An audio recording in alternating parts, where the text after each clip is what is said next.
آپ کیا سمجھتے ہیں کہ حکومت سے ایسی کون سی چیزیں ہونی چاہیے کہ جس سے یہ لوگ ریل اسٹیٹ والے آگے کاروبار کریں یا ان کو آگے لوگوں کو اچھے طریقے سے گھر دے سکے؟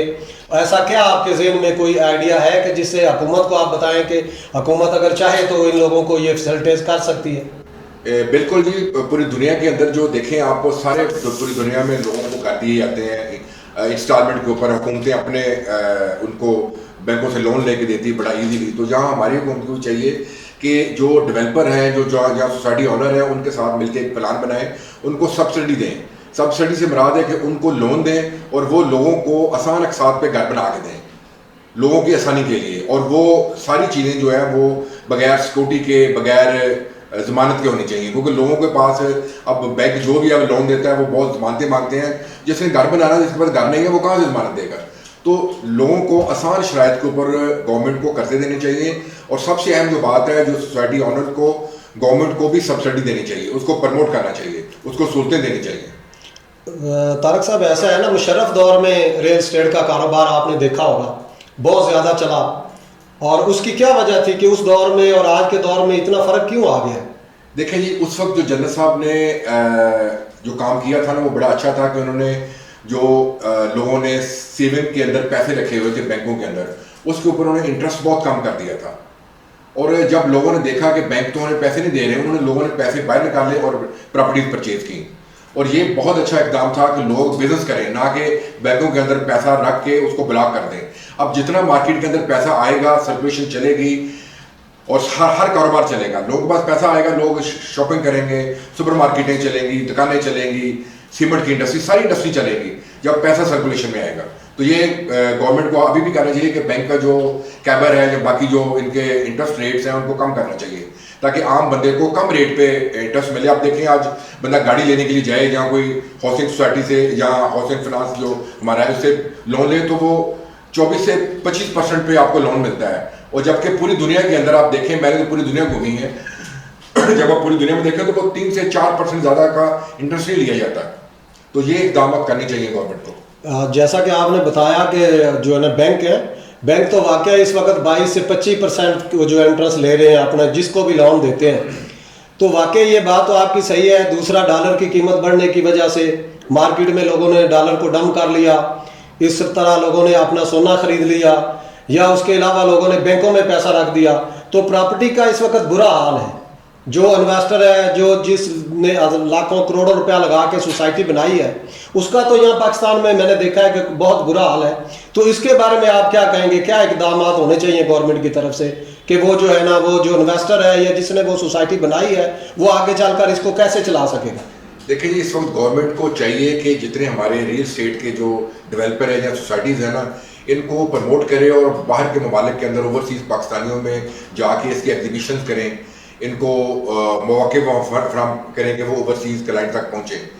جتنا اوورسیز کلائنٹ کا پیسہ جہاں آئے گا اتنا بہتر ہوگا. جس طرح ہم دیکھیں ٹیکسٹائل کی انڈسٹری کو اگر دیکھیں تو ہماری جو گورنمنٹ کو ٹریڈ سینٹر ہے، ہمارا جو ٹریڈنگ کارپوریشن ہے پاکستان کی، وہ مختلف ملکوں میں جو ہماری مینوفیکچرنگ ہے، لائک جو اسپورٹس ہے، جہاں ٹیکسٹائل ہے، اس کی ایگزیبیشن لگاتی ہے مختلف ملکوں میں. تو ان کو بھی چاہیے کہ یہ گورنمنٹ جو ہے وہ ہمارے ریل اسٹیٹ سیکٹر کو باہر لے کے جائے، اوورسیز کلائنٹ کے اوپر جا کے وہ میں کہہ رہا ہوں پاکستانی کرنسی جو پاکستانی جو اوورسیز ہیں وہ پیسہ یہاں انویسٹ کریں اور ان کو سہولتیں دیں. جو اوورسیز باہر کا ہے وہ یہاں پہ ہماری ریل اسٹیٹ انڈسٹری کے اندر پیسہ لگائے تو ہماری انڈسٹری چل سکتی ہے. اس وقت واقعی جو ہے وہ پاکستان ریل اسٹیٹ کا بہت برا حال ہے. اس وقت ان کو نئے انجیکشن کی ضرورت ہے اور یہ بڑا ضروری ہے کہ گورنمنٹ ان کے لیے نئے مواقع پیدا کرے ریل اسٹیٹ والوں کے لیے اور ان کو باہر جانے کے مواقع فراہم کریں. دیکھیں طارق صاحب، بات یہ ہے نا، کچھ چیزیں ایسی ہیں جیسے کچھ سوسائٹیاں وہ صرف فائل دیتی ہیں، اس فائل کی ویلیو کوئی نہیں ہوتی. یا گورنمنٹ کو چاہیے نا، یا تو پھر وہ تمام لوگوں کو رجسٹری دے کہ جو بھی ریل اسٹیٹ سے وابستہ ہاؤسنگ سوسائٹی بندہ بنا رہا ہے اس کے نام زمین ہو اور وہ لوگوں کو رجسٹری دے. آپ کیا سمجھتے ہیں کہ رجسٹری اچھی چیز ہے یا فائل اچھی چیز ہے کہ جس سے اس کا پیسہ بھی اسکوائر رہے؟ ایسا کیا سجیشن ہونا چاہیے کہ جس میں یہ معاملات حل رہے؟ کیونکہ باہر کے ممالک میں جتنے اوورسیز پاکستانی ہیں وہ صرف اس وجہ سے لٹ جاتے ہیں کہ ان کے پاس فائلیں ہوتی ہیں، اور فائلیں ایک سوسائٹی 100 لوگوں کو بھیج دیتی ہے. اگر رجسٹری دی جائے تو وہ زیادہ بہتر ہے، یا کہ آپ سمجھتے ہیں کہ فائلیں دی جائیں تو وہ زیادہ بہتر رہے گا. یہ مسئلہ میاں صاحب آپ نے جو ابھی اٹھایا ہے یہ بہت ہی اہم ہے، اور یہ واقعہ ہی ہمارے 70 سے 80% جو اوورسیز پاکستانی ہیں وہ اس وجہ سے ہمارے ریل اسٹیٹ انڈسٹری سے ان کا اعتبار اٹھتا جا رہا ہے کہ وہ لوگ پیسے خرچ کرتے ہیں، آتے ہیں، دیکھتے ہیں، اور کوئی چیز کی وہاں پہ کوئی ہوتا نہیں ہے. جس طرح ابھی میں کسی سوسائٹی کا نام تو نہیں لیتا، لیکن بہت ساری مشہور سوسائٹی ہیں جنہوں نے لاکھوں کی تعداد میں فائلیں بیچی ہوئی ہیں اور ان کے پاس اتنی زمین بھی نہیں ہے. یہ گورنمنٹ کو کوئی ایسا رول رکھنا چاہیے کہ وہ جو جتنی فائلیں ایشو کریں نا وہ گورنمنٹ کے ریکارڈ میں ہوں، جتنی زمین ہو اس کے مطابق وہ فائلیں ایشو کریں، اور وہ فائلیں نہ ایشو کریں بلکہ پلاٹ کے نمبر کے ساتھ ایشو کریں تاکہ لوگوں کے ساتھ دھوکے نہ ہوں. یہ جو لوگوں کے ساتھ دھوکے ہوتے ہیں اس میں گورنمنٹ کا بھی عمل دخل ہے. یہ گورنمنٹ ان لوگوں کو کھلی چھٹی دی ہوتی ہے کہ جس طرح چاہے لوگوں کو لوٹیں. یہ گورنمنٹ کو کے اوپر اہم ذمہ داری عائد ہوتی ہے کہ یہ اس کے اوپر چیک اینڈ بیلنس رکھے کہ کسی بھی جو سوسائٹی ہے اس کو جتنی اس کی زمین ہے اس کے پاس اس سے زیادہ فائلیں بیچنے کی اجازت نہیں ہونی چاہیے. طارق صاحب، آپ سنا ہے کہ کوئی دبئی میں پروگرام کروا رہے ہیں ریل اسٹیٹ سے وابستہ، تو اس میں آپ کیا سمجھتے ہیں کہ پاکستانی انویسٹر ادھر آئے گا اور وہ پاکستان میں انویسٹمنٹ کرے گا، یا کیا آپ کے ذہن میں ایسی چیز ہے کہ جس وجہ سے آپ نے متاثر ہو کر وہ آپ پروگرام کرنے لگ گئے؟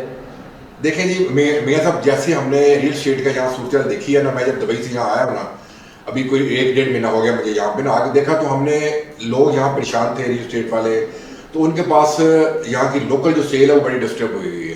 ایک تو مارکیٹ میں جو آپ نے فائل سسٹم کا بتایا اس وجہ سے لوگ بڑے پریشان ہیں. بہت ساری سوسائٹیز ہیں جو صرف فائلیں بیچ کے لوگوں کو دھوکہ دے رہی ہیں اور ان کے پاس زمینیں نہیں ہیں، اس وجہ سے بھی لوگ پریشان ہیں. اوپر سے ہماری معاشی صورتحال جو پاکستان کی وہ بڑی خراب ہے. تو اس سارے سناریوں میں میں نے سوچا، اور ہم نے جو میری دبئی کی کمپنی ہے، جو دبئی کے دوست ہیں، ہم نے سوچا کہ ہماری جو پاکستان کے جو ریل اسٹیٹ سیکٹر ہے اس کو ہم دبئی میں لے کے جائیں، ان کو اوورسیز کلائنٹ کے ساتھ ڈائریکٹ ملایا جائے، کیونکہ اکثر جو اوورسیز کلائنٹ ہیں ان کو دھوکے ہوتے ہیں. وہ جو یہاں کے جو ریل اسٹیٹ ایجنٹس ہوتے ہیں، جو ان کے عزیز و اقارب ہوتے ہیں، ان کو صحیح گائیڈ نہیں کرتے. ہمارا مقصد یہ تھا کہ ہم ان کو سب کو لے کے جائیں اور سیدھا جو ہے ڈیولپر اور جو اوورسیز پاکستانی ہے ڈائریکٹ ان دونوں کو ملایا جائے، تاکہ یہ ان کے درمیان میں جو ایجنٹس کے کام کرتے ہیں وہ باہر نکل جائیں اور یہ ڈائریکٹ اپنے پلاٹ اوورسیز کو بیچیں اور ان کا جو ریونیو جنریٹ ہو. طارق صاحب، آپ کیا کہنا چاہیں گے اس ریل اسٹیٹ کے کاروبار کے متعلق کہ جس سے آنے والے وقتوں میں لوگوں کو فائدہ ہو؟ کیونکہ اس وقت مارکیٹ تو بہت زیادہ جو ہے نا ڈاؤن جا رہی ہے، انویسٹر بھی پریشان ہے، خریدار بھی پریشان ہے، اور اوپر سے حکومت معاشی تباہی بھی ہوئی ہے.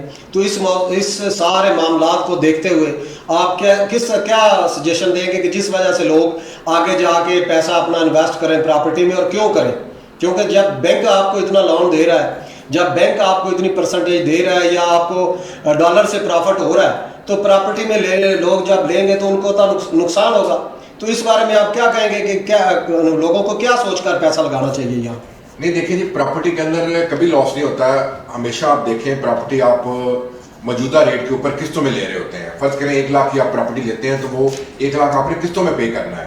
یعنی پراپرٹی آج آپ نے پرچیز کی ہے قسطوں کے اوپر، جب آپ کے 5 سال پورے ہونے ہیں وہ 1 لاکھ کی بجائے 5 لاکھ کی پراپرٹی آپ کی ہوئی ہونی ہے، اور آپ نے قسطوں میں پیسے دینا ہے. سب سے بہترین جو طریقہ ہے لوگوں کو اپنی پراپرٹی بنانے کا یا سیو کرنے کا وہ یہ ہے کہ وہ تھوڑے تھوڑے پیسے دے کے پراپرٹی پرچیز کریں. دوسرا، ڈیولپر کو یہ چاہیے کہ ابھی موجودہ صورتحال کے مطابق اپنے کلائنٹ کو سہولتیں دیں، ڈاؤن پیمنٹ میں کمی کریں، قسطوں میں کمی کریں.